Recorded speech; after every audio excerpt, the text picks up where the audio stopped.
47, 48.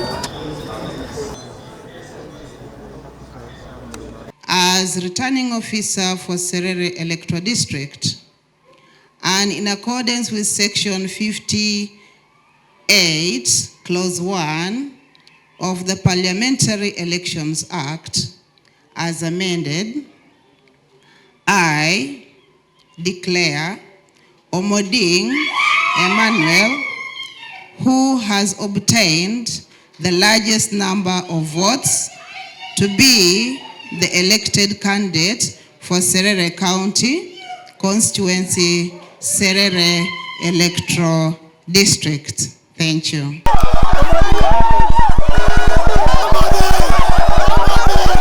Download the app on App Store or Google Play Store now. Vision Digital Experience, the future of media.